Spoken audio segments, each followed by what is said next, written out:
Hello, and welcome back to another episode of the Synergy Sessions, where reciprocal collaboration is absolutely imperative. It's a space where we bring together expert voices from across the social work profession to explore critical issues, share insights, and spark meaningful discussions. It's brought to you by Basborough England's Professional Capabilities and Development Group, the PCND Group, and the Black and Ethnic Minority Professional Symposium, the BPS. My name is Wayne Reid. I'm a Basborough England Professional Officer and Social Worker, and I'm excited to host this session where we turn our focus to a vital but often overlooked aspect of social work education, supporting and valuing our practice educators. Admittedly, although I'm not a practice educator, I've got a strong affinity with them through my mentor of many years, and who you might remember from the AAA Chinwag, and having supported the PCND group since around 2019. My links with social work practice education are in this mind map. Today's episode is titled, Who's Looking After Practice Educators? It's a crucial exploration that dives into the foundational remit of social work practice education. Also, we discuss the Look After Your Practice Educator guidance developed by the National Organisation of Practice Teaching, NOPT for short, and the PCND Group. The role of practice educators isn't just pivotal, it's the backbone of the profession, nurturing the next generation of social workers. But as the saying goes, you can't pour from an empty cup. This episode highlights why it's vital to support practice educators and how their well-being and professional development can be supported. This electric episode is split into three thought-provoking segments. Firstly, we'll kick things off with a lively discussion featuring Michael Chapman and Suzie Cooper, both experienced social workers and practice educators, and the originators of the Look After Your Practice Educator initiative. Together, Michael and Suzie will share their insights and the origins behind this important campaign. Next, we'll move to a co-delivered presentation by Sarah Brown, Lynda MacDonald from NOPT, alongside Jenni Burton and Carol Dickin from the PCND Group. Their presentation will convey how the guidance was developed and will summarise the current juncture in the evolution of social work practice education. Finally, we will wrap things up with a rich panel discussion that brings together Sarah, Lynda, Jenni and Carol, and we'll also be joined by Shabnam, Ahmed and Pauline Sargeant from the BPS. Together, they'll explore the intersectionality, working conditions and wide-ranging contemporary issues related to practice education. Now, a quick heads up, this episode is what I'd call acronym heavy. You might have sensed this already, from LAYPE to ASYE to NOPT and beyond. Here's a list of all the key terms to keep you fully engaged and informed in this episode. You might want to pause this recording briefly at this stage for a moment.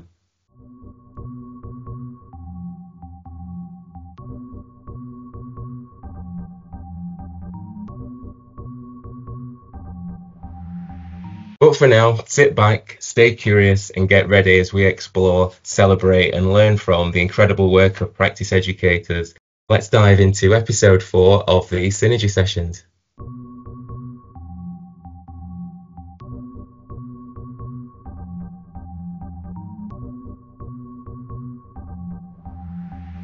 I'm here with Michael Chapman and Suzie Cooper, who I consider to be the originators of the Look After Your Practice Educator concept.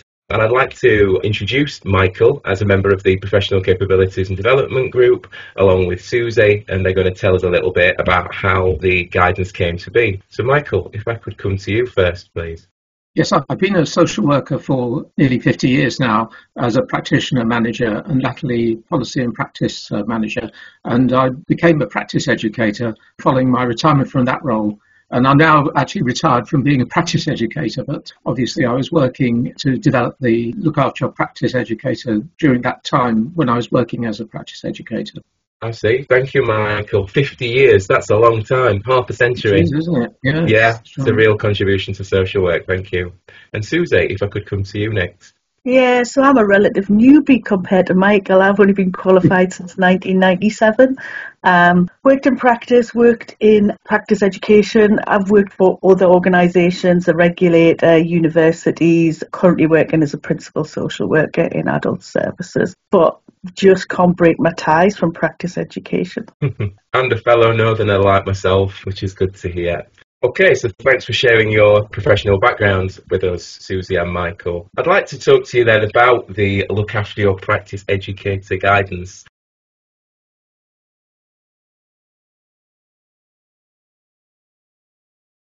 And how it came to fruition. For people unfamiliar with what practice education is and what the practice educator role is, what do practice educators do and what is your definition of the role? And if I start with you first, Suzie. So I see that social work education is split in two parts. So we have the academic element, which is taught in the university, HAI, and then we have the element of practice, and that's where the practice educator comes in. So I say it's been equally important, and the practice educator there is there to provide learning opportunities and to assess the student's capability in demonstrating the professional capabilities, the KSS and the Social Work England professional standards. I know some people also see them as having a role in ASYE, but I just like to think of them having that role in qualifying social work practice. Okay, thank you. And it sounds like very much the sort of gatekeepers of the profession, which is important. Yeah. Thank you, Suzie. Michael, would you like to add to Suzie's definition, or do you have a different interpretation? Well, I don't think it's different from Suzie. I think practice education is quite a complex role. The traditional idea is of the practice educator working with the student, but of course it involves far more than that. It involves helping set up a placement, looking at the practice opportunities for the student to experience social work, working with members of the host agency, external agency and the HEI to try and coordinate the beginning of the placement, and then working with the student through their experience of the placement, making an assessment of their capabilities and the things that they need to work on, and then obviously completing the assessment. In addition to students, I have worked with people, ASYE, but also even assessing people applying to be experienced social workers later on in their career. And on both levels, I found the initial work as a student practice educator very worthwhile. So a very sort of broad and far-reaching role then, and as you say, involved at various stages of the process. Just in relation to that question, Suzie, was there anything else you wanted to add to that? I'm conscious that you gave a sort of, valid but concise answer. Yeah, I think your point about being the gatekeepers of the profession, and I think that's really important, and it's often a term that I use when supporting practice educators to remind them that it is a serious decision. And sometimes I think when practice educators are tempted to put through a student that maybe they have doubts about, reminding them that they are actually gatekeepers of the profession is a really useful concept. Could I add? I think from the student's point of view, they often say that the placement and the quality of the practice education is the most important thing on their course. And of course, it is the way in which you can actually see how social workers, the nearest thing that you can see to how students will practice as social workers, and also from prospective employers, I think again that they obviously focus on the level to which people are actually able to practice when they actually come into the profession. So in those ways, I think it is perhaps a critical part of the social work training process, really. You're so right, Michael, aren't you? You don't remember your lectures, but you remember your placements. I like that. Absolutely. Yeah. Thank you for elaborating on that, both of you. In terms of the main challenges or gaps in practice education, what led you to develop the concept of Look After Your Practice Educator? Michael, if I could come to you first. I came into the group to work on the practice education professional standards, which had been handed over to BASWA from the time that the College of Social Work closed. And at that time, we looked at those standards and we did a consultation with members about what they thought about practice education. And one of the big responses came back as about the lack of support and care that the practice educators were getting. Mhm. There were various things about not really getting general support, but also specific things like the payments and so on, that how variable it was. And that was along with, as you might remember, the variable quality of the actual experience of practice education, the quality of practice education. You could say that one leads to another. If practice educators are actually provided with support, the quality of the education their students will receive will be better. So you really had two areas of activity which, following approval of the original, the first edition of the standards, we decided to go towards implementation. And I think there we formed the two groups. There was one looking at the quality of practice education, updating what we call the QAPL criteria for quality of practice education, but another group looked at the look after practice education. I think this is where we started talking to NOPT about this, and then the idea of the name came up. I don't know who originally thought about it. I think there was a conversation and somebody said, "Oh, what about this for a title?" And we went from there, really. Okay, thank you. It's useful to get that timeline, and later in this episode we will see a presentation from the colleagues involved with the development of the Look After Your Practice Educator guidance, and see a visual version, and I know you'll be contributing to that chronology as well. So thank you for giving us some idea of the original vision. Thanks very much, Michael. And Suzie, I know you were involved slightly later, so what was your recollection of events of how this came together? So I think it was probably around 2019. I was part of the PC&D group, the BASWA group, and Kerry, who was facilitating the group at the time, approached me because I was co-chair of NOPT at the time and said, could we collaborate on a piece of work? And I guess it's building on some of the things that Michael had said. And it was around raising the profile of practice educators and looking at how we could encourage local authorities to value their practice educators and look after them in a way. And we thought about doing a campaign in order to highlight this with local authorities. So thinking about who's responsible for making sure that practice educators are looked after and respected within local authorities. So trying to target principal social workers and possibly directors through attending personal meetings and putting promotional material on the table. That didn't happen because of COVID, but we continued the work, and then I joined up with Michael to work on the project, Michael on behalf of BASWA and myself on behalf of NOPT, as a joint piece of work following that. Excellent, thank you. And Michael touched briefly on some of the issues that affect practice educators in terms of how variable the working conditions can be, the remuneration involved, etc. What other things were happening at that time then that were making you concerned for the welfare of practice educators? Sometimes practice educators were feeling pressurised into taking a student. Maybe they didn't have capacity, but somebody would go, just take a student, or they were told, you are taking a student. And I really feel it's a role that we owe it to students to make sure that a practice educator actually wants to have a student. It's a big commitment and a big responsibility. So I heard stories of that happening, and there were some local authorities either didn't give people workload relief or they didn't pay them for their time. They were just sidelined in that it wasn't important, students weren't important, the practice educator, you could just get on with the role over there, and it wasn't seen as such an important role. Those were some of the things that I was hearing. Yeah. Thanks for sharing that, Suzie. Michael, would you have anything to add? From an independence point of view, things I found was that placements were organised in a rush. So when you could turn up at a meeting about a placement, for instance, the example I have is where I turned up and found that I wasn't able to actually observe a student in some critical areas of the agency practice because of health and safety concerns and the facilities. And this should have really been discussed before. And there were a lot of issues about planning placements and so on that you had to get on with very quickly, whereas really you should have been able to sort of sort things out a little bit before the placement started. So those are the kind of areas. And from the other point of view, I found that the amount of support offered from the HEI diminished considerably once I'd finished my qualification course.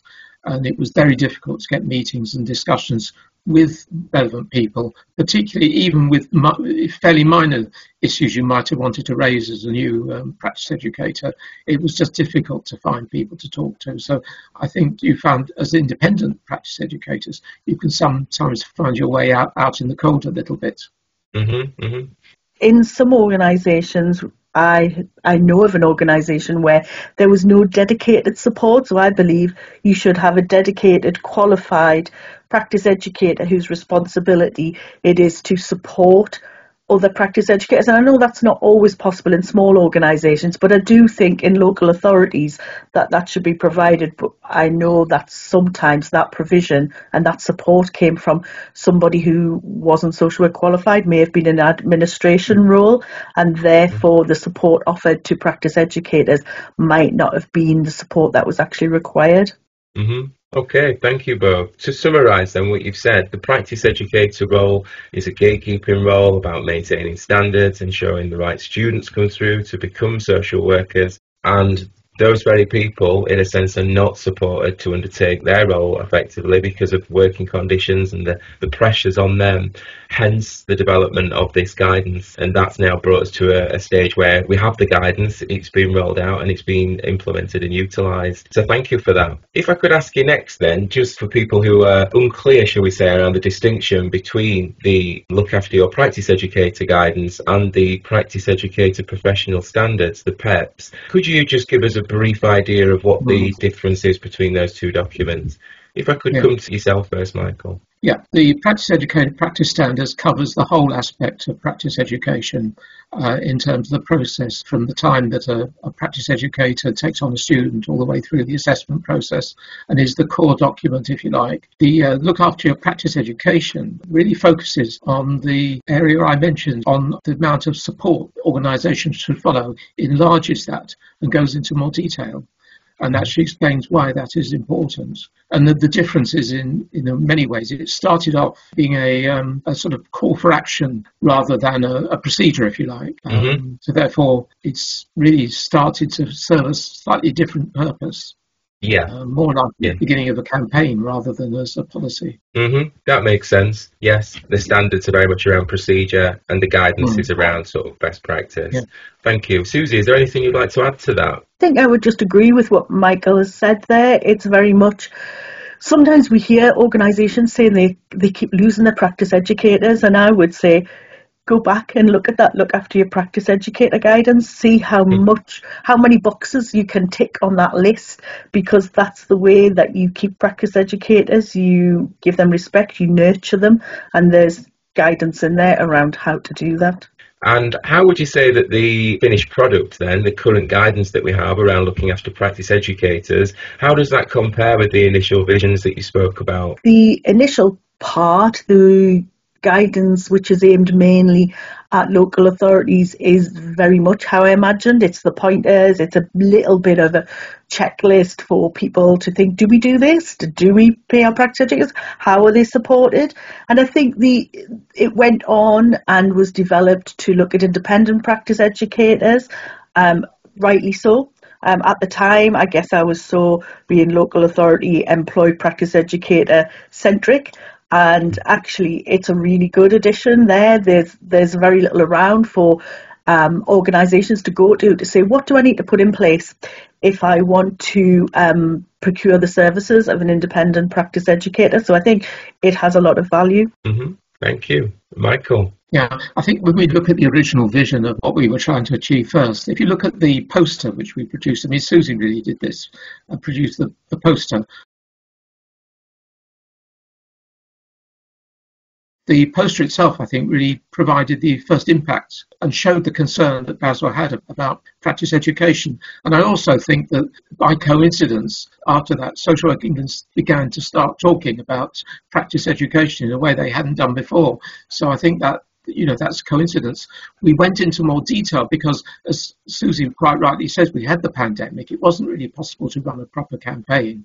And we thought, well, let's go into more detail about the role of both the employed and the independent practice educator, so that if the time comes when we can implement it, people can really look in detail about what actually ought to happen.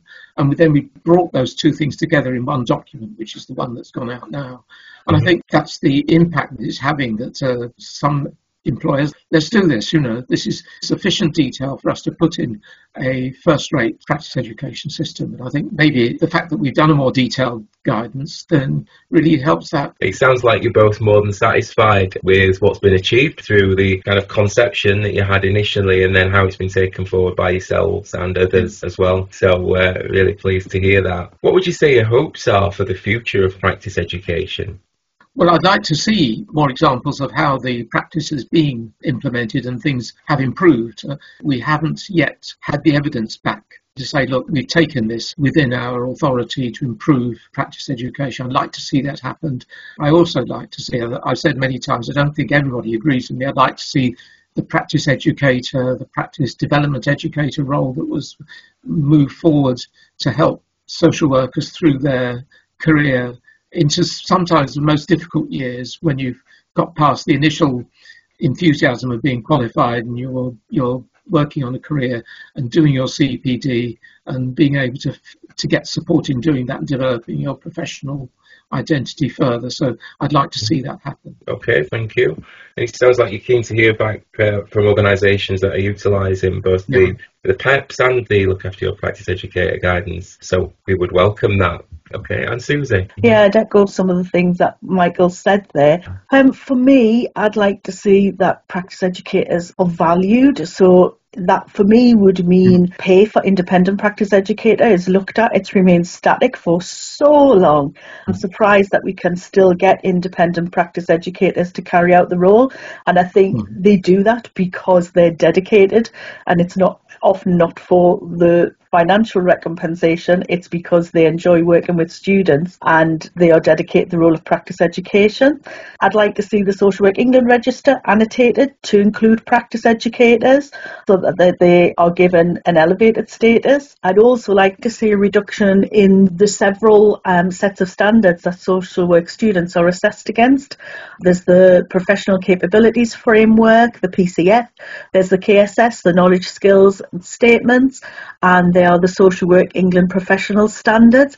I do think that makes it a very crowded landscape when students are having their practice assessed. It makes it more difficult for practice educators, and it must be really confusing for students. I'd also like to get some sort of agreement or rubber stamp that being a social worker is a requirement to being a practice educator. I can remember when you didn't need to be a social worker, a qualified registered social worker to be a practice educator, and I wouldn't want to see us go back to that. So I'd like to see that you need to be a registered social worker and that people aren't forced into practice education. Nobody wants a reluctant practice educator. Okay, some clear hopes there for the future. Suzie, thank you. Michael, do you have any specific hopes for the future of practice education? Well, yes, my main ambition is for practice educators to be recognised as high-grade professionals, to be working at a level, working with social workers, throughout their careers in social work, contributing to the development of the profession overall. Yeah, okay, thank you. And are there any outstanding issues, finally, that you feel need to be considered as part of practice education, either in terms of our work as part of the Professional Capabilities and Development Group or BAS work more widely, or even in other aspects of the profession? Are there any matters you'd like to be considered? I think it would be helpful to circulate information about organisations who are taking on the looked after practice educator guidance and are committed to it, because the more that other people see that somebody is doing this, the more likely it is that they will think, oh, well, maybe we should do that as well. So I think maybe BASWA has a role in letting people know who is committed to the looked after practice educator, because I think it's a sign of a good organisation who values its employees and practice educators. Mm-hmm. Okay. Thanks, Suzie. Michael, any final thoughts? Well, if we're thinking about BASWA, just a couple of things. I think BASWA could still, looking at the website as I have done, raise the look after guidance higher a little bit and visibility. It could be a BASWA campaign for even a limited period. It could be headlined as a campaign to highlight the fact it's there. It doesn't have to be there permanently. Secondly, BASWA, it does provide a lot of support and training for practice educators. But again, I'm not sure it markets it as it might do. Maybe some employed practice educators would like something to supplement the support they might not get, for instance, from their local authority. So I think there are ways in which BASWA could develop this further. All right, thank you for those suggestions, and thank you for speaking with me during this session. It's been really enlightening, and I think our viewers will have got a lot from what you said about the development of the guidance and how we've reached this point. So thanks for all your contributions. Thank you. Okay, thank you. Okay, so Michael and Suzie have set the foundations nicely there. Who is looking after practice educators? This next segment features prominent social work academics Sarah Brown, Jenni Burton, Carol Dickin and Lynda MacDonald, who bring a wealth of knowledge and experience in practice education. They will co-deliver a presentation on the development of the Look After Your Practice Educator Guidance, LAYPE, a key document aimed at ensuring that practice educators receive the recognition, support and resources they need to continue moulding the next generation of social workers. Over to our co-presenters Sarah, Jenni, Carol and Lynda. Thank you for that introduction, Wayne. We're delighted to be here to talk about practice education. It's something we all feel very passionate about, and we're going to structure our discussion around a slideshow. So if you could show us the first slide, that'd be great, Wayne. Thank you. So first of all, we would like to introduce ourselves. So my name is Sarah Brown. I'm a lecturer at the Open University and a committee member of NOPT. Jenni? Hi, I'm Jenni Burton. I'm an independent practice educator, mentor assessor, and I'm the co-chair for the PC&D group. Thank you. Hello, I'm Carol Dickin. I'm an independent practice educator and I'm vice chair of the PC&D group. Lynda? Hi, my name's Lynda MacDonald. I'm a senior lecturer at Manchester Metropolitan University. I sit on the PC&D group. I'm a committee member on NOPT along with Sarah, and I work in practice education within the university. Thank you. And already we're doing what we shouldn't be doing and using lots of acronyms. So if you wouldn't mind going to the next slide, please, Wayne. We have tried to capture them all here, and there's a lot considering the length of the presentation, but hopefully that helps clarify what we're talking about. But the ones we've mentioned already is the PC&D group, the Professional Capabilities and Development Group, NOPT, which is the National Organisation of Practice Teachers, and I don't think there are any others on the previous slide. So apologies for the acronyms, but it is to be expected, I guess, in social work. So we've put together a presentation about our experiences and thoughts around practice educators, some of the issues, the purpose, how we got to where we are now, and some of our hopes and dreams going forwards. We'll go through the slides one by one, and the first person up is Carol. So, lots of you will already know, but for anybody who doesn't, wanted to firstly explain what practice education is. Practice education is the part of a pre-qualifying course where the learner is learning about practice skills and the application of knowledge in the workplace setting. And generally they're being assessed against professional standards such as the Professional Capabilities Framework. It can also refer to the support and assessment of some qualifying frameworks such as the Assessed and Supported Year in Employment. So a social work practice educator is a qualified and experienced registered social worker who's completed a practice education course and has met the practice educator professional standards, also called PEPs, and has continued to take a student or be involved in other practice education activities. So at stage 1, a practice educator generally can assess a first placement student, and at stage 2 they can assess a final placement student or act as an off-site practice educator. So practice educators can be on-site, that means they're there in the team with the student, and they're the main support for the student, although the student should be supported by the whole team.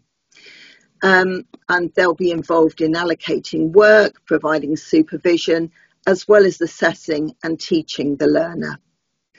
So there are also off-site practice educators, sometimes referred to as an independent or a long-arm practice educator, are employed away from the learner's practice area. So they might be employed by the organisation, but maybe in another team, or by the course provider to support and teach and assess the learner.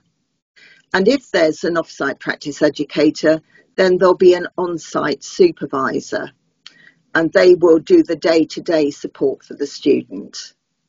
So the on-site supervisor can be a social worker, but can also be another qualified, experienced member of the team where the student is placed. Thank you, Carol. That's really helpful for the context, and it's already feeling a little bit complicated, isn't it? So it's really helpful to lay it out like that for us.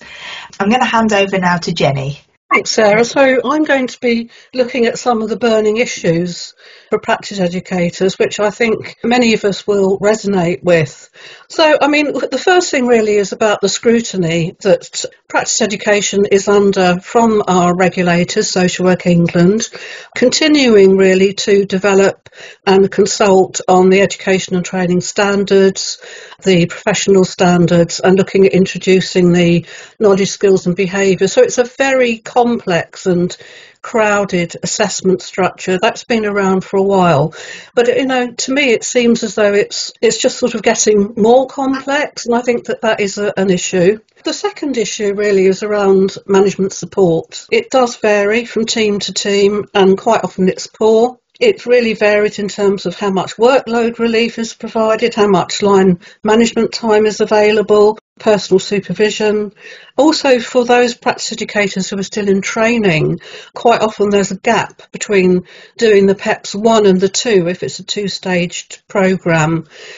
Simply because of the workload and the stress really and strain of supporting and assessing a student while you're actually, working with a very heavy workload. So I think that, that is another issue really that we're very aware of for practice educators. As an independent practice educator, and I'm sure there's many of you in the same situation, I know how vital it is for me to try to keep up to date, with practice education, with social work, linking into the BASWA courses, linking into my local networks. That takes time, and I need to keep up to date with that. And I think that there's a lot of sort of push and pull factors for practice educators, particularly independents, in terms of, we love the job, we get lots of satisfaction from it, but, there are an awful lot of hidden costs, a lot of work that we need to do independently to keep abreast of everything. So I think that's a current issue that we do need to really sort of address. I think also from a social work student perspective, practice educators are central to the placements that they have, the mandatory placements they need to be able to pass their course. Some really interesting research was carried out by Dr. Nikki Blundell from the Liverpool Hope University recently, and she did some research with some final year master's students about their placements, and they all felt that the relationship with a practice educator was the most important part for their professional development and having a sense of belonging to the profession. But it does beg the question, are all practice educators getting enough support and encouragement to give of their best? As the research concluded, the key to the placement success was the relationship, and then we'd really need to enable and invest in practice educators, to give them the time to raise the status and recognition of the value of what they do. And I think the final point, it links to that. Students don't always have positive placement experience. Many of them do, but this can vary across higher education institutions and teaching partnerships. So I think, the looking after your practice educator, it's providing a steer for us to support and value practice educators, but we need to carry on strengthening quality standards and support. And one of the other ways through that, of course, is the professional capability framework and the review work that we're carrying on at the moment. So those were just some of the issues that really were prominent for me. Thank you, Jenni. I think it's really helpful to look at the bigger picture here and see that the issue of consistency keeps coming up again and again. And finally, as well, I wasn't surprised by your research, the research of Blundell, because we know that the practice educator relationship is absolutely key to the success of placements. They're so vital in the whole of the social work education programme, aren't they? Thank you for that. I'm going to hand over to Lynda now. Okay, so why do we need to look after our practice educators? So this work came about as a joint effort really from colleagues from BASWA and from NOPT, and those of us that have been involved in the refreshed PEPs back in 2023. And the focus really is on recognising the significant role of practice educators in social work and in how they develop the future workforce. And the guidance, the Look After Your Practice Educator guidance, really is there to provide an opportunity for local authorities and other providers to consider why the role of the practice educator is so significant and look at best practice around supporting them so that they can support the students and help develop the future workforce. So the guidance is very much a bridge between education providers and employers really, and looks at opportunities and strengths and the different ways in which we can help practice educators do a good job essentially. So the guidance actually gives ideas about how we can value practice educators, and it includes recommended best practice and procedures. And there's also the point as well that the position of practice educators is really significant in trying to support organisations around the development of work around EDI, equality, diversity and inclusion. Practice educators have to work with students around the PCF to support their development, and one of the areas that they look at is around EDI, about anti-oppressive practice. So practice educators are talking about these issues, keeping up to date with these issues, and actually they're in a really good position to help develop other staff as well as students to take some of these ideas forward into practice. So this guidance is there for everybody to see now. It's published, it's on the BASWA website. And I know from my area in Greater Manchester, we have a conference every year for practice educators because we value our practice educators and we want to support them. And we will be running a workshop specifically around the guidance to introduce it to practice educators and then take their ideas forward from that guidance back to the employers to say, this is how we think it could work. So there's lots of different opportunities. The guidance is a bit aspirational perhaps for some organisations, especially small ones, but there's nothing in there that shouldn't be achievable, especially in local authorities and some of the larger organisations, to help make sure that practice educators are well supported, that they get the CPD opportunities and that they can pass their knowledge on to the future workforce in social work. Thank you, Lynda. That's really helpful, and it helps remind us why we're all here today as well. The passion. I'm really interested to hear how that event goes and what the follow-up work is afterwards. So it's been a little bit of a complicated journey to get to the point of having the guidance ready to go. So here's a little overview of the timeline. In 2012, the Practice Educator Framework was published, which feels a long time ago now, in light of the lack of consistency of practice educator guidance and the lack of support for practice educators and oversight. I think that guidance was particularly aimed at local authorities, particularly aimed at social workers being required to take a student and not necessarily knowing what they were supposed to be doing in that time. So I'm not sure it necessarily captured the whole practice education experiences and the challenges and the tensions involved in that. So there's a bit of a gap noted there. Now, after the closure of the College of the Social Work, our practice education framework was a little bit homeless for a while, but BASWA took it under its wing and evaluated it and reviewed it with the National Organisation of Practice Teachers. And that's when the conversations about looking after your practice educator started, alongside those discussions about the quality assurance of practice learning. Then in 2021, the poster was launched to remind everybody of the group and to revisit the conversations, because the group came back together again after COVID, because obviously that was a difficult time, a very busy time in practice education.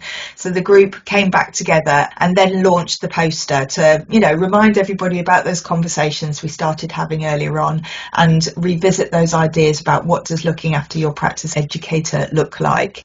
And then finally, the Look After Your Practice Educator guidance has been published, and I'm really excited to hear how it's being used in different organisations and teaching partnerships and with employers as well, because we want it to be a collaborative experience. It's not this is what everybody must be doing and we're not going to have conversations about it. We do appreciate there are difficulties and tensions in lots of organisations, but this is what we feel is good practice in looking after the people that are absolutely central to the social work education programmes.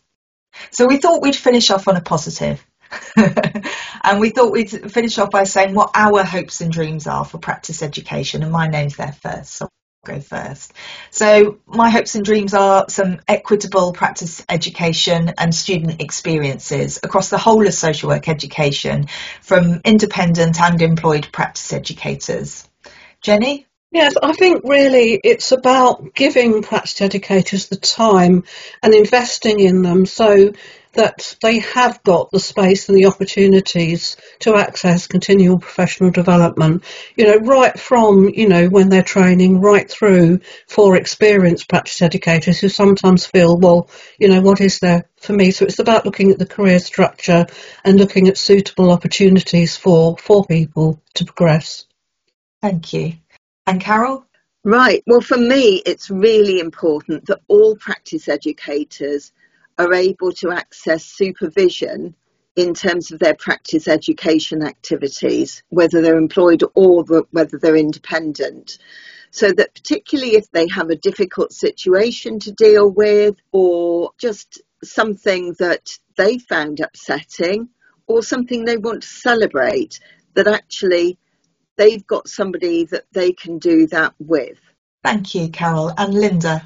Yes, I can't disagree with any of those hopes and dreams. And I suppose my final point is all of those things, because it's looking at the value and recognition of practice education right across all organisations and that continuing to be developed, because as we've seen in this discussion, it is so critical both in the enhancement of practice in general, but also for future social workers. And actually, that we will get the kind of social workers we deserve if we put in the resources and the time and the support for the people who develop and train them. Thank you. So thank you for listening to our thoughts and experiences, and thank you as well to Wayne for supporting us with this and hosting the professional capabilities and development group to have these important conversations and move forward this really, really important piece of work. Thank you for listening. Many thanks to Sarah for coordinating the subgroup and for facilitating that discussion. I think it's been a really helpful presentation that's illuminated all of the factors around the practice educator role and its remit, around current issues and the need for guidance and a chronology of events. So thanks to the subgroup, you've done a fantastic and sterling job.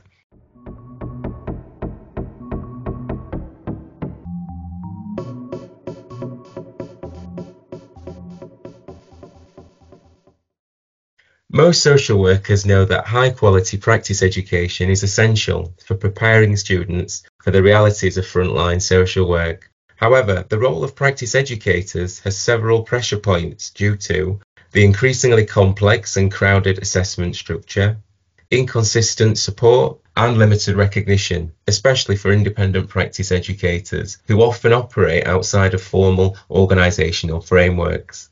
The Look After Your Practice Educator guidance developed by the PC&D group and NOPT sets out recommendations to strengthen the role of practice educators and enhance their working conditions. Our panellists in this next segment will explore why the LAYPE guidance matters, the challenges it seeks to address, and what needs to happen to ensure practice educators are properly valued and supported.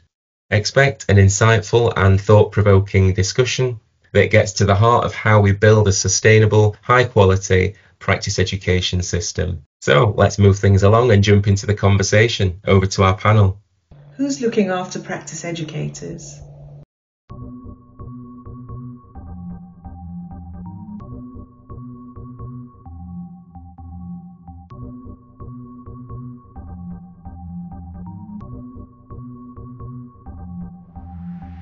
Now, unfortunately, there are a few sound issues with this next segment, but it is audible, it is watchable. You might hear a little bit of slurred words or high-pitched voices. I can assure you that there's been no shandy or helium consumed, but please bear with us during this next segment with the sound quality. Hello and welcome to this session. I'm delighted to have with me Sarah Brown, Jenni Burton, Lynda MacDonald and Carol Dickin, who you will be familiar with from the earlier segment in this episode. We also have with us Pauline, Sargeant and Shabnam Ahmed from the Black and Ethnic Minority Professional Symposium. I'd like to get into this discussion now with yourselves around practice education and the Look After Your Practice Educator guidance. But before I do that, Pauline and Shabnam, could you give us a brief introduction, please? Hi everyone, I'm Pauline Sargeant. I'm an established social worker. I always say that about myself, and I'm the chair of BASVA's BPS group, Black Professional Symposium group. So I've been chair for as long as its inception, really. I also sit on another committee, the Mental Health Committee, and I'm still a practicing practice educator and have been for many years. So, I jumped at the chance to join Wayne this morning and my colleagues here just to talk about practice education. Fabulous. Thank you, Pauline. Good to see you, as always. And Shabnam next, please.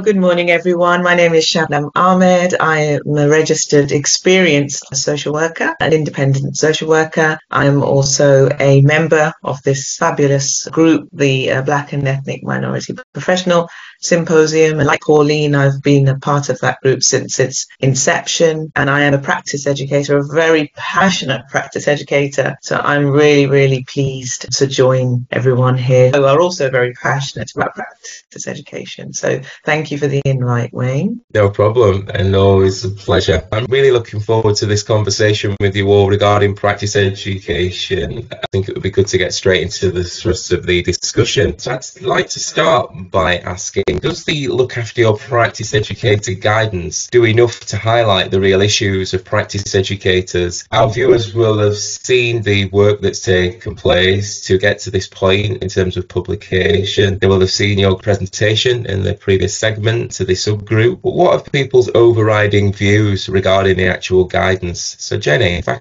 could come to you first, please. Thank you, Wayne. A practice educator raised a question to me at a recent presentation I did for the Looking After Your Practice Educator guidance, saying, this guidance is great, but what next? What happens next?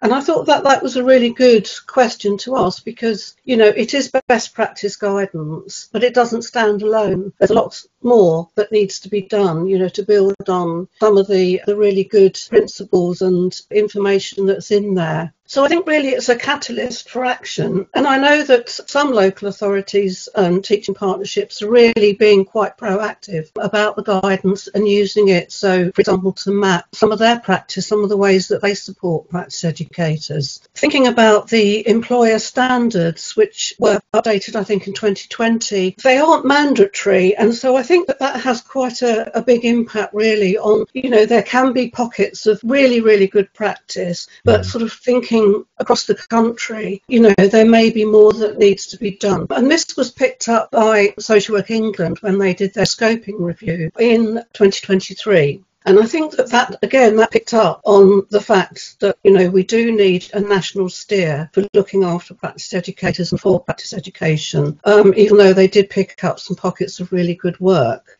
Obviously, social work and social workers are, everything's happening at such a fast pace, there's lots of changes, and they picked up on some ways that practice educators aren't perhaps being supported. For example, increase in practice educators with disabilities and neurodiversity differences. People with a global majority who hadn't really been very happy with the way their racist comments had been dealt with as practice educators. A lack of continuity about where central records are held and the use of different placement documentation education. So there's still quite a lot of differences, and sort of, 2 years on from that research, we could still ask, okay, what happens next? That's great, so far, but we've still got so far to go. And I think as practice educators, we are really good at self-advocating for ourselves. We have got a voice and we do use it. And going back to that conference that I attended recently to do a presentation about the guidance, it was really heartening to hear how practice educators did feel they felt really valued. The local authority are brilliant, they're excellent in the way they are providing support, and they found it really rewarding. They liked the fact that it was complex and challenging, and that they could use their practice educator training, to make differences across the organisation more broadly. But there were points that they raised because we had a consultation afterwards, and some of the points that they made were, it's critical that financial equity is achieved. There need to be better links between practice educators, PET providers and universities. We need informal and formal levels of support. We need to have allowances for caseloads, and when having a student, we need to be valued, given more time and the capacity to grow and to feel safe. We need a nationally recognised and consistent qualification for practice educators and a standard quality for practice educating and for training. To sum up, we've come a long way. I think the guidance is a really good platform, but it's just part of a whole range of resources that are available to practice educators. And thinking about work that BASWA have done within the Professional Capability and Development Group, we have the Quality Assurance for Practice Learning, which was refreshed in 2022. We have the Practice Educator Professional Standards, the PEPs, which was refreshed and reviewed in 2023. We have the Professional Capability Framework, the PCF, which is currently undergoing a very robust review. And we also have the guidance for practice educator mentors and assessors that really goes hand in hand with the looking after your practice educator guidance. So I think, we're on a really good roll with this. There's lots of different ways that we can keep it moving forward and keep on working towards positive recognition and reward for this really vital role. Fabulous, thank you, Jenni. Really comprehensive insight there into your recent findings, and really pleasing to hear that the guidance appears to resonate with people, that they do want more statutory involvement and more consistent involvement. Are there any other comments from people within the group regarding that, the guidance itself? I mean, there's not much more to say to add to what Jenni has said, but I suppose it's a recognition of the fact that the emotional practical demands of being a practice educator, and as Jenni says, this is a really good start. It's not the end though. Yeah, okay, thank you, Sarah. How does the support for practice educators compare with other professions, do we think, or do we know within this group? And I'm thinking of nursing, education and so on. Carol, could I come to you on that question, please? Practice education varies across professions, but certainly in nursing and in the other sort of allied medical professions, it's expected that people will take students. I mean, most wards will have student nurses all the time on a rolling basis, as will other professions. Whereas I think in social work, my experience is that we're a bit more picky about teams taking students, whereas it will just be decided. So when they're allocating nursing students, for example, it's just you get students 1, 2, 3 and 4. You don't get an application to be able to pick your student. You just get who you get, and you have to deal with it. But in terms of support, NHS England had developed a whole programme of e-learning for their practice education of 8 one-hour modules.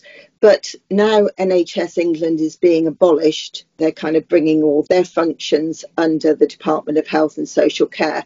I think it's very unsure what's going to happen there. But certainly Nursing and Midwifery Council, they have an expectation that all nurses and midwives, nursing associates, contribute to practice education.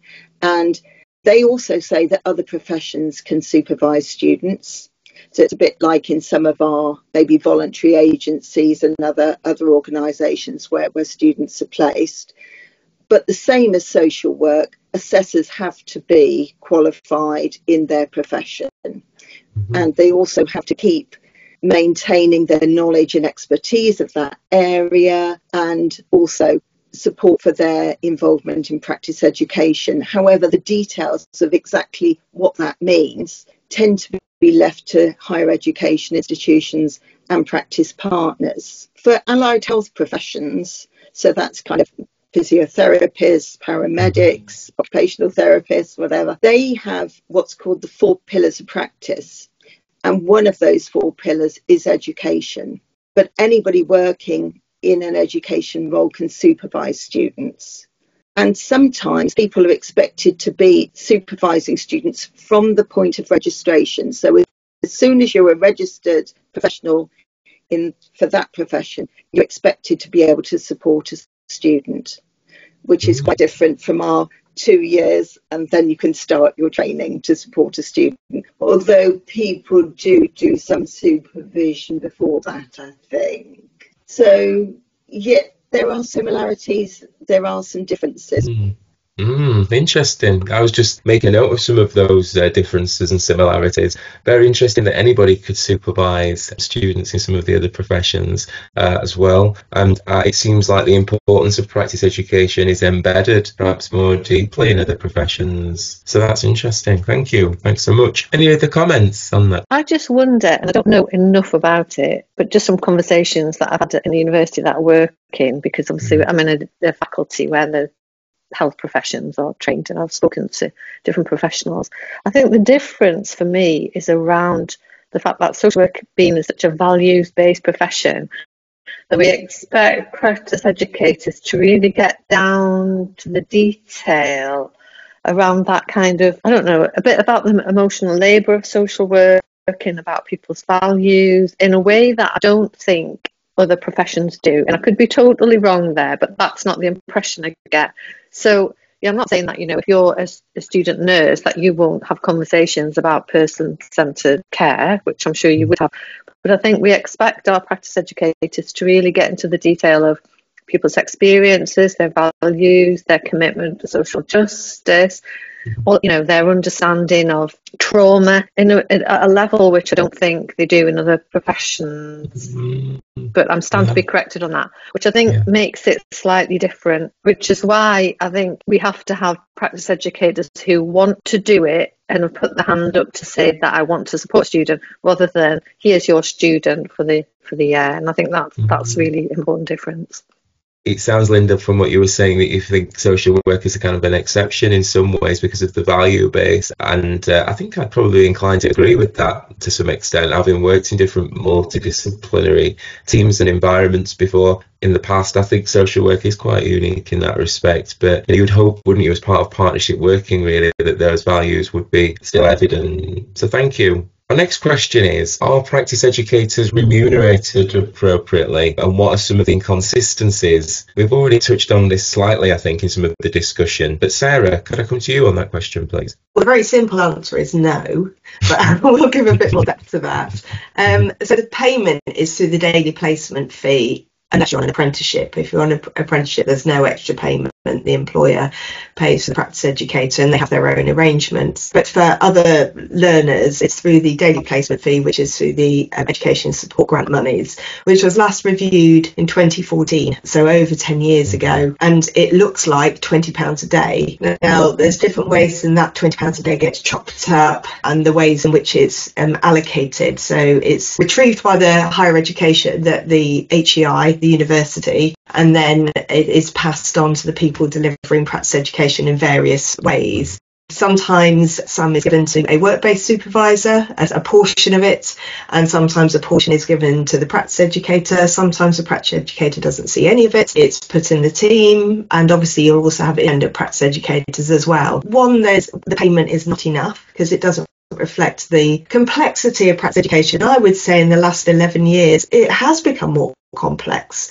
You're dealing with the fallout of the pandemic, the mental health crisis, austerity in social work, which is making practice education a much more complex task. Let me just ask you a quick follow-up Yes. question then. What would you like to see then in terms of the financial arrangement, Sarah, based on the breadth and the diversity, as you've said, around what practice educators are expected to do? The magic wand, I guess. But I think what I would like to see is some consistency, because what isn't fair is that everybody is doing this job in a far more complex world in social work practice education, but the remuneration for it varies. If you're doing it in Manchester in a local authority, you might get a different payment than if you're doing it in Bedfordshire as an independent, and that doesn't feel fair or equitable. So I would like to see it increasing, and I would like to see more consistency. Okay, perfect. Thank you. Pauline, I'd like to come to you with the next question, please. How does practice educators' relationships with employers, universities and teaching partnerships work in reality, in your experience? Thank you, Wayne, for the question. I think it's down to the individual practice educator to make those relationships, especially when it comes to the universities or teaching partnerships. It's down to the individual practice teacher to reach out and make those relationships and work in partnership with those establishments. Yeah, so in reality, just starting with employers, and again, speaking from my own experience, the role of the practice educator is recognised, but not always in the right way. So just going back to what Sarah was saying about, how we are valued as practice educators in terms of remuneration, that's always been a sticking point. But there are other ways that I think the employer recognise practice education, in that we have a wealth of knowledge and skills, and we contribute to the learning and development of others. So again, in my experience, it's on a wide scale, and my employer uses what they recognise as my strengths as a practice educator in critical reflection, so offering that aspects to the wider organisation, critical reflection sessions, offering that constructive feedback, being able to challenge certain things, working very closely with people with lived experience as part of any assessment process, and, working with feedback and feeding back on, a strategic level as to what the feedback might be. And, within the organisation then, because, again, in my experience, not as much support for practice educators as I would hope, but, as a practice educator, really being supported by peers, so other practice educators within the organisation. So there's a lot to be done, but in my opinion, when it comes to, the employer needing to elevate the role a bit more and really acknowledge it in many different ways, other ways. Looking after your own continued professional development, so working closer with the universities, ensuring that you are current in the role. So building relationships with the universities, usually practice educators are part of that, an alumni. So, working closely with the university that's close to you, being involved in the selection process. Again, using your knowledge and skills as part of that role, being involved in all the placement processes, growing in your role, being part of the university processes in terms of the final placements and all the elements of that, the PAPs, all the panels, and becoming a second reader. So again, that's my experience. It's very similar working with teaching partnerships. So, making use of your skills and your knowledge and that wider community, using the teaching partnership to network and to celebrate your subject matter expertise. Yeah. Okay, thank you, Pauline. It sounds like there's a strong emphasis on peer support and community amongst the practice educators where you work and in your experience. So that's good to hear. Thank you. Lynda, would you like to add anything to that? Yes, I'm thinking of it actually from an HAI perspective, and I sort of recognise quite a lot of what Pauline's talking about there. I think there's a bit of a mixed picture. So when you talk to people in practice education across the country and, spoke to people sort of anecdotally at conferences and things, so it is really mixed. And some of the larger areas might have a sort of big teaching partnership. Some of the smaller areas, there might just be just a handful of practice educators, and then it depends as well on whether they're aligned to an organisation or whether they're, single independents. So I think it does vary, but I think what the usefulness of the Look After Your Practice Educator guidance is that it suggests lots of different ways to support practice educators, some of which Pauline's already mentioned, such as, promoting good CPD, giving them access to supervision, peer support groups. I work in Manchester, so we're part of the Greater Manchester Teaching Partnership, and that's been so beneficial in terms of bringing together interested parties, the HEIs, the employers, the individuals, in terms of coordination and sharing of resources, sort of a team approach to training and development of practice educators. And it's just meant that you create a sort of sense of community, and even though we're a huge teaching partnership, it's 10 local authorities, we do have a really strong sense of belonging and an understanding of how practice education should work out there in the field. So I think we've benefited from that teaching a partnership arrangement. At the end of the day, as Pauline talked about, whether you're in a big teaching partnership or whether you're just a sort of lone independent, that quality of the relationship is what makes it work, really. And, practice educators are training the future workforce, so they absolutely deserve to be involved in decision making about what social workers are going to look like going forward. So I think that, keeping them on board, offering them support, some of the things that are in the guidance is just really critical. Yeah, fabulous. And would you say that's led to consistency and kind of standardisation of practice then, Lynda, where you are? Yeah, I think so, definitely, because we are able to train them all the same. They all do the same training. They all have access to the same support groups. They all have access to the same CPD opportunities. When they submit their PEPS portfolios, we have a quality assurance process, and we involve the practice educators, the experienced practice educators, in the assessment of their peers, the new practice educators. So I think it means that our kind of offer, both to the students and to the practice educators and to the employers, is really, really a strong one. But I appreciate that's not always possible in, sort of smaller metropolitan areas, but there's still pockets of good practice people could implement. Okay, just one last question from me and then I'll be quiet and come to Jenni. I just wanted to ask, has that led to improvements in recruitment and retention of practice educators where you are? Yeah, we've looked at the figures a little bit, and we do. There's still that issue that sometimes people take a student once, they get their stage 1, and then they don't go on to get the stage 2. And I think that is linked to lots of different things like workload, remuneration, which we've already touched on, and also, the churn of staff. Like, we've got a problem with recruitment in social work, haven't we? So we do lose people. We are working on that, and I think we have seen small improvements. I couldn't quote that in terms of real figures, but that's the sense that we've got. Yeah. But obviously that is an issue actually for, I think, most areas. Thanks very much for that. And Jenni, can we come to you, please? Well, that's really interesting, because I think that sense of continuity is so important. And the Looked After Your Practice Educator guidance, I was just sort of thinking about, it recognises how there's slight differences for independent practice educators who, may be working across 2 or 3 different universities, if it's their main source of employment. And I think that, particularly for independents, it's really difficult sometimes to get that sort of sense of a community of practice, to make sure they're up to date with all the training and be fully informed, whilst working with perhaps several students. So, I think that the guidance recognises that all practice educators need, to be listened to and recognised, but perhaps, there's a sort of slightly heightened case for independence, in all aspects we've discussed. Yeah, and that brings me on to my next question, actually, in terms of the distinctions between employed practice educators and independent practice educators. Carol, is that something that you could enlighten us on, please? Yeah, I think when we were talking previously with the slides, the difference between employed and independent practice educators tends to be that employed practice educators manage the support,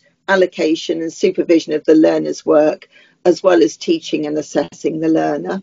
And the independent, often called an off-site or a long-arm practice educator, works alongside a workplace supervisor who provides day-to-day support and allocation and support of the work. And the practice educator focuses on ensuring that the students having appropriate learning opportunities, facilitates application of theory to practice, and leads on the assessment of the learner using all of the available evidence.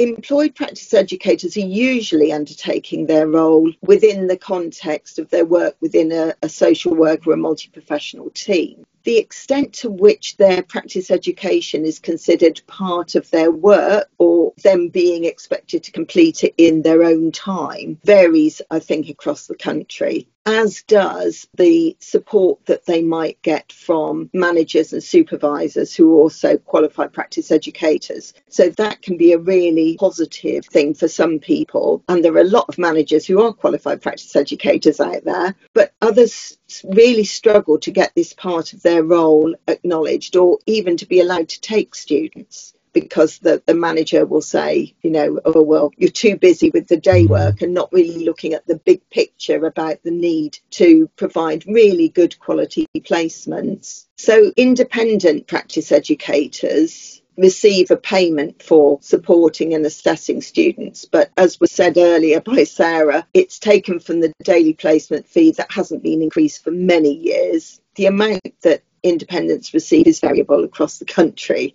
They're mainly reliant on local or national networks of independent practice educators or teaching partnerships that Pauline was talking about earlier for their peer supervision. And they will be responsible for accessing training to trying to keep them at the level expected by the PEPs. Things that have already been mentioned, actually, particularly by Pauline, as things like involvement in practice assessment panels, and so getting that engagement with the ATI can keep their PEP status current. And I think the Look After Your Practice Educator document really advocates for more support, more supervision and more training to be offered to both independent and employed practice educators.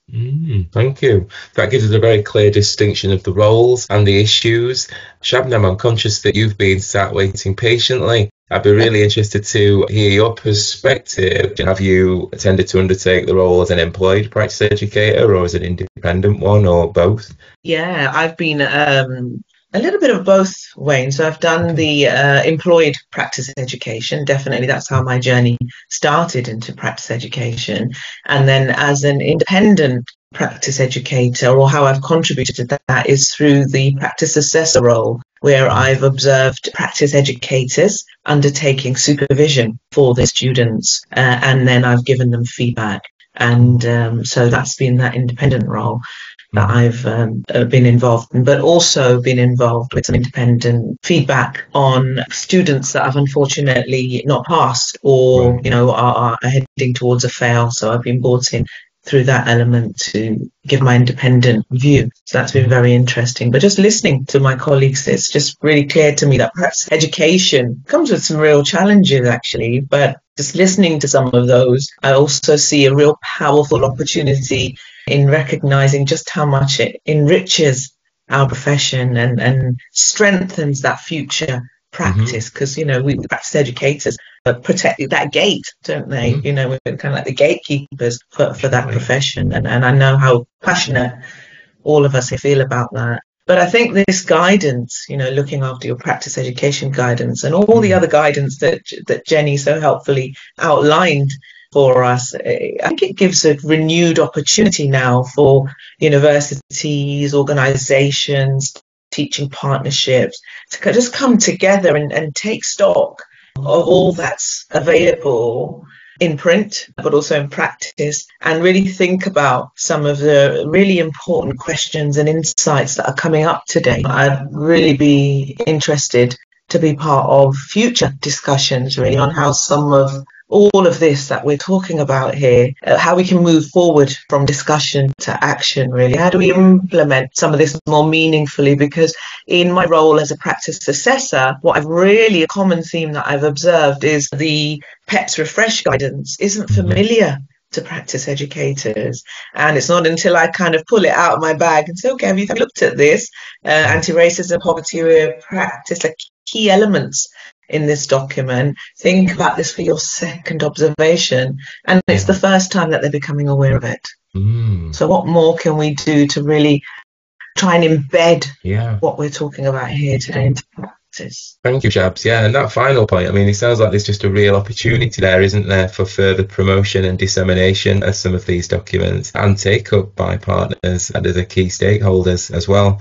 So thank you. My next question is, how does anti-discrimination, anti-oppression and anti-racism relate to practice education and practice educators and their relationships? I'll come to Pauline next first on this one. Do you have any thoughts on that, Pauline? I have too many thoughts on it.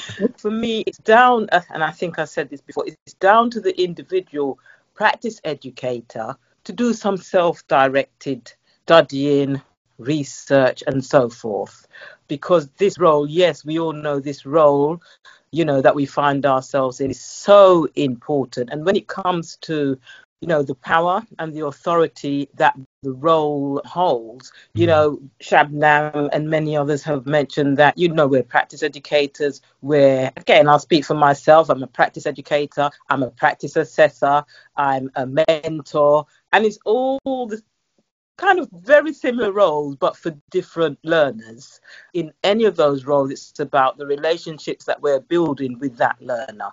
So we have to first and foremost, I would say, in terms of anti-racist or anti-discriminatory practice, reflect on self. We have to be self-aware in the role. What are our assumptions? What are our prejudices? We have to be open and honest with ourselves. So we have to start from self, because whatever we are or whoever we are as individuals, we're going to be bringing that into the role, of an educator. So it's about that self-reflection, being critically reflective with ourselves. What are our motives? Why did we, I always remind myself, or think about, why did I come into the role? Carol spoke about, what other professions are doing in terms of teaching newly qualified people coming into the profession or students studying. I've worked with colleagues in mental health services where nurses, it's part of their contract, as Carol reminded us, to mentor a student. They don't want to do it.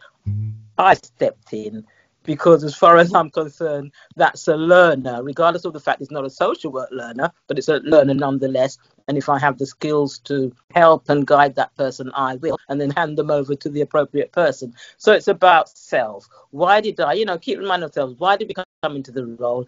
The relationships that we have to build with students and learners, we have to take on board all their circumstances. We have to provide unique supervision. I'm going back to, again, Shab, thank you very much for your relational and anti-racist supervision model. That is very good to use that kind of a model, because it's so holistic and it takes on board everything. Somebody said earlier about, we go deeper. I think it was Lynda. As a practice educator, we delve and we go deeper. That's what supervision should be. It should open up, it should make that student, that learner feel safe.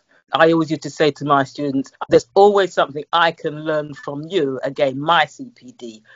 Anything, any challenges that we come across, make it a positive learning opportunity. Yes, we're supposed to be able to challenge appropriately in terms of racist practice or discriminatory practice, but always also, I would say, take it as an opportunity to learn something new. So going back to the question, Wayne, we're working in an anti-racist way or anti-discriminatory way. It's just about knowing yourself, being honest with where you're positioning around racism, discrimination. What do you know about it?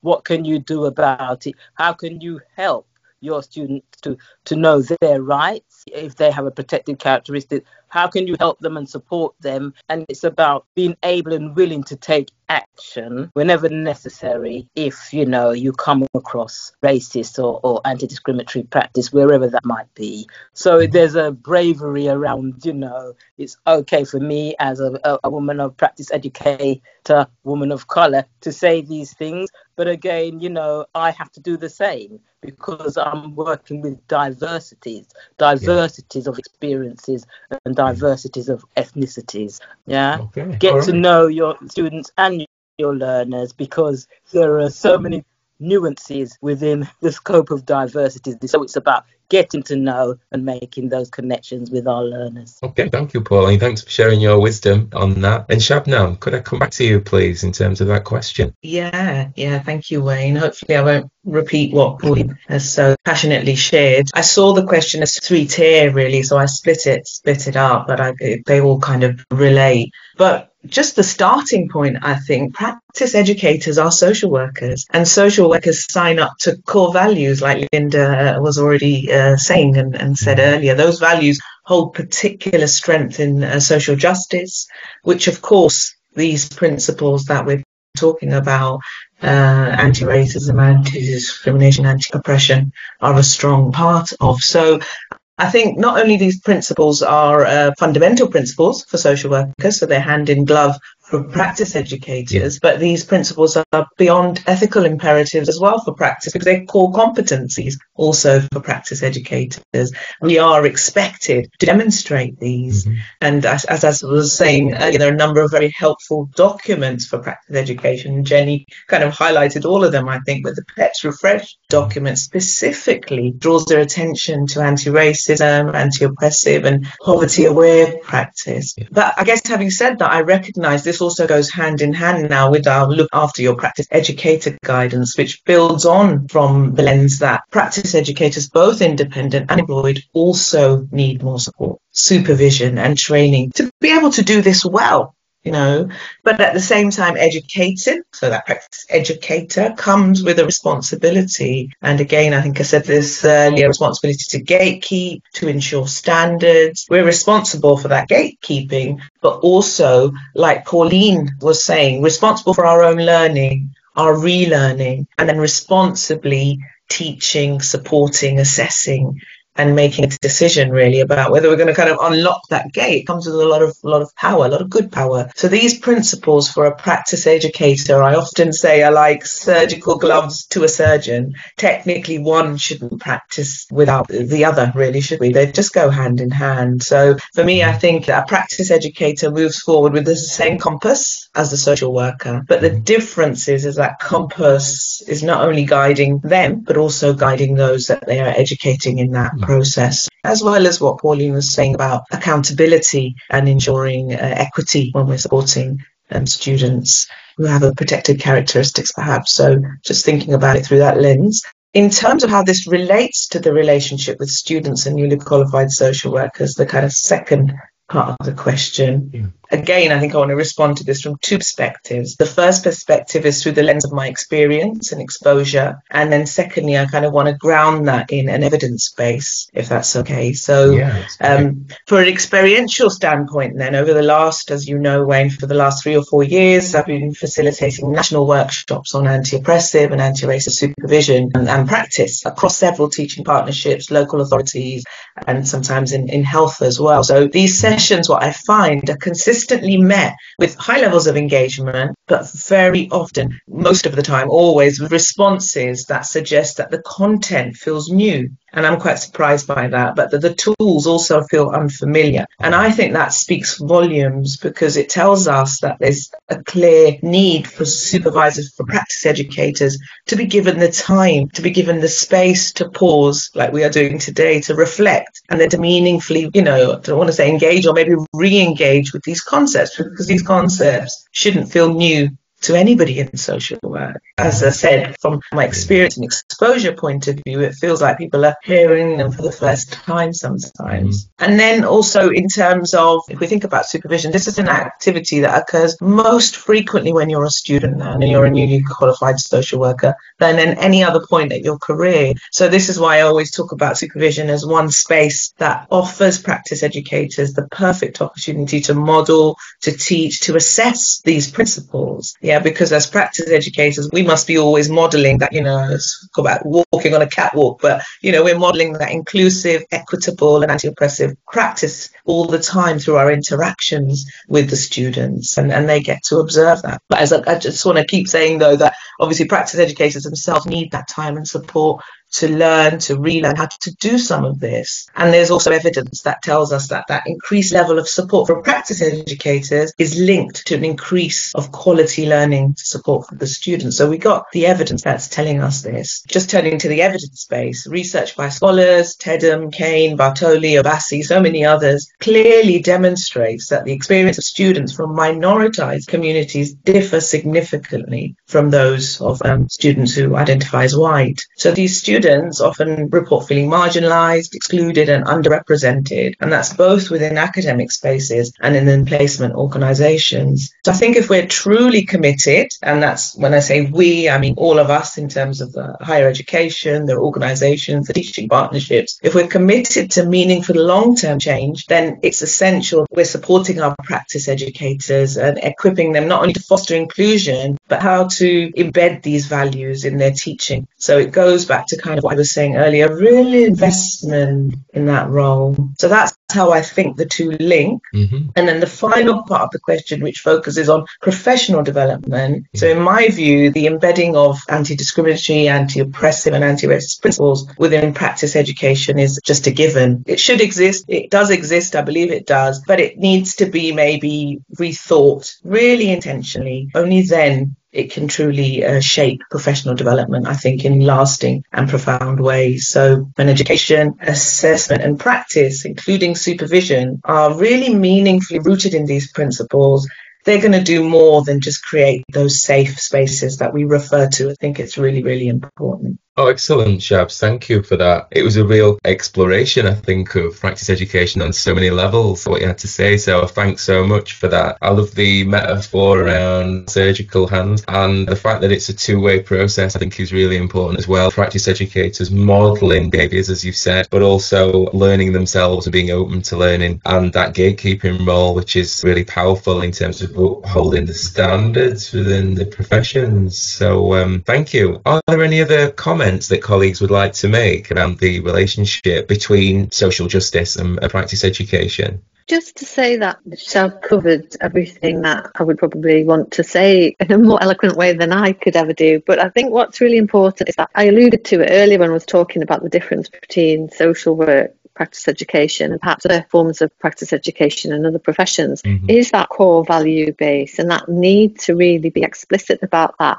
And there's so much out there in terms of understanding the student experience, around discrimination and around, some of the literature that Shabs has alluded to about how students might experience racism in practice. So I think it's really important that, one is built into the training and it's kept on the agenda. It's clear in the PEPs. I think we've established that not everybody's is up to date on the PEPs. They might be, and that's a responsibility for whoever maintains that within their sort of area, whether that's an HEI or a local authority. But also it's not just about the training, it's about the ongoing CPD, it's about the way that we support practice educators, because, practice educators are in such an important position, as we know, which is why we're here, to try and impress upon the next group of social workers why this stuff is so important and needs to be embedded in their practice. And then they go out, they become social workers, and they might want to take students themselves. So, we really need to make sure that commitment to social justice, that understanding and fluency around cultural competency as well, is right at the top of the agenda. And I think there's different ways we can do that. And I think when the PEPs refreshed and they brought in the values statement, that's really important, that starting point for practice educators, that they know about that, they work to that, and that practice assessors, the people that assess the practice educators, are asking the difficult questions to say, how are you going to do this? Where are your values? How are you supporting a student who's different to you? Where's your cultural competence? So that it doesn't become just an automatic process, a little tick box exercise, that it is a two-way process. So I think, there's still work to do, and it needs to be ongoing. Thank you, Lynda. Carol? Yeah, just in terms of support for practice educators, it is a two-way process. There are examples of practice educators being on the receiving end of discrimination and racism from students. And so we do need to make sure that we're listening to our practice educators in all situations, but particularly in those kind of situations. Thanks, Carol. And that gives me opportunity actually to plug another resource that we're working on at the moment called Shades of Bias.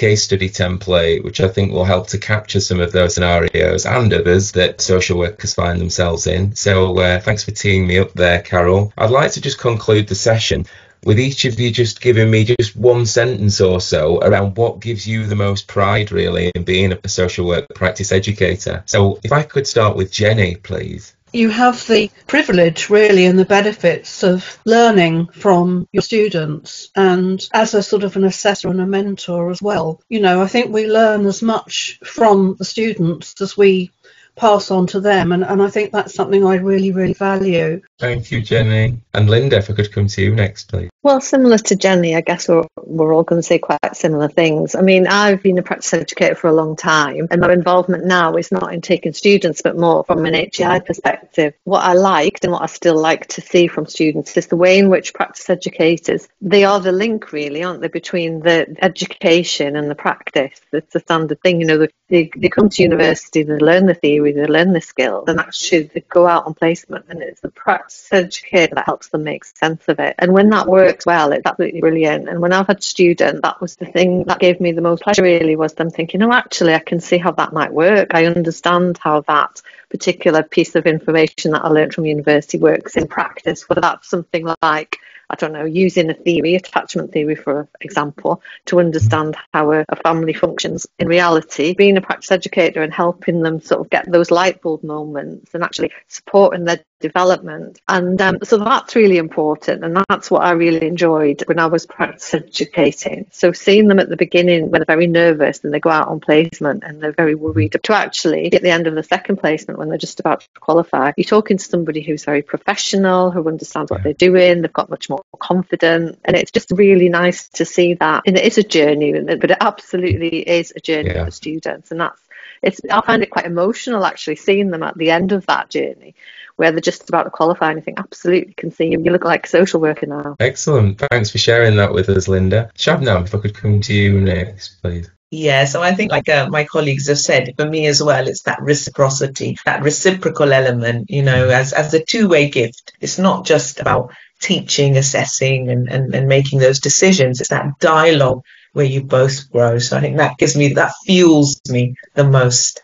Oh, that's nice to hear. Thank you, Shabs. Carol, if I could come to you next. I suppose it's similar to everybody else, our passion for practice education. What gives me the most satisfaction, if you like, is being able to walk beside and support a student as they're encountering the things that they find difficult on placement. And sometimes those are things to do with their own life experience. Sometimes they're to do with the relationships that they got with other people in the placement. But being able to see them at the end of that placement a much more capable and confident person going forward, wherever they are in their social work journey. Okay, thank you. And Sarah? Thank you, everyone. Yes, it's very similar. My involvement is more with practice educators in the role that I have. And I just feel so privileged to work with people who are so committed to getting it right for students and making sure they have good practice learning experiences, because their motivation is about getting it right for people with lived experience and getting social work practice right.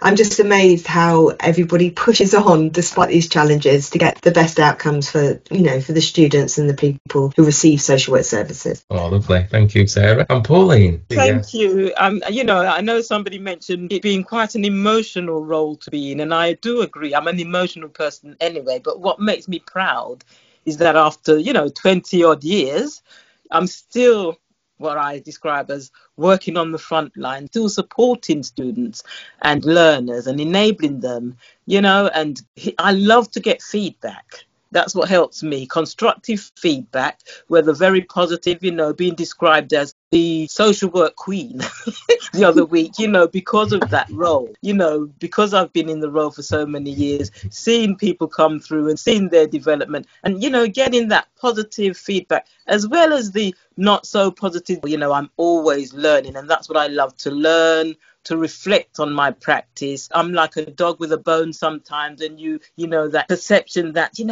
this person, this student needs this kind of support. What can we do about it? And bringing evidence to the fore. This is what we need to do, and this is why. I love practice education, and I'm very proud of being one. Oh, that's a really nice one to end on. It's no wonder that it's sort of emotional for each of you, really, when you invest so much time and energy and effort into growing social workers and developing people. So thanks for everything that you do, and thanks for being part of this episode of the Synergy Sessions. So, who is looking after practice educators?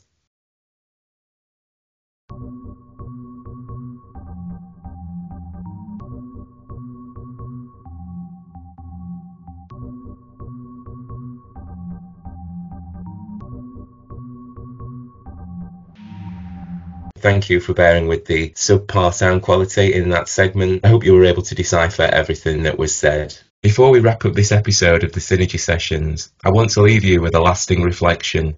A short bonus segment spotlighting the brave voices of Black practice educators, BASWA members, who shared their experiences of racism in the profession. What they tell us is sobering, but not surprising. Of course, their ordeals are in addition to the abundant challenges that we've heard about in this episode that affect most practice educators. Unfortunately, there's a pattern. Their professional judgments are questioned, their authority undermined, and their lived experiences are dismissed. This isn't just anecdotal, it's a systemic pattern, and one that demands reflection, accountability, and meaningful action. To honour their truths and amplify their voices, I've prepared a brief presentation that collates their thematic feedback. The presentation is a call to listen, to learn, and to lead differently, which I have presented to key stakeholders within social work. So this is the first page, which you'll see, which outlines some of the work that we've undertaken around anti-racism in social work at BASWA England. Some of the key messages, so I'll provide a brief background and context. I'll then give you the overview of thematic feedback from Black practice educators, BASWA England members, and their experiences of racism. I'll also then list some relevant evidence-based articles and some points for consideration. So the background and context. BASWA England is committed to proactive anti-racism, anti-discrimination and anti-oppression, informed by our Code of Ethics and underpinned by the principles of the Equality Act 2010. In this presentation, equal weight is applied to qualitative and quantitative data. The contents capture the lived experiences expressed by some Black practice educators, BASWA members, who have consistently raised issues across a variety of our committees, groups and forums. We believe one voice has equal value to the collective voice. And you'll see there some of the relevant policy documents that provide background and context to this work.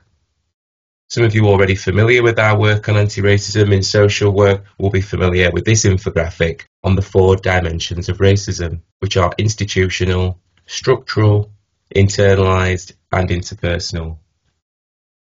So the thematic concerns that have been reported to us include victims of racism, that includes practice educators, newly qualified social workers and students, being ignored and subjected to counter-complaints and fitness to practice proceedings. Some white practice educators, colleagues and students evidencing limited awareness or interest in the causes, effects and outcomes of racism. Black practice educators are being denied career development and career progression opportunities. Black practice educators are having harrowing experiences during the fitness to practice process, including extensive delays, limited responses to requests, lack of advice, stroke support, etc. And also Black practice educators' employment is being adversely affected when they report racism.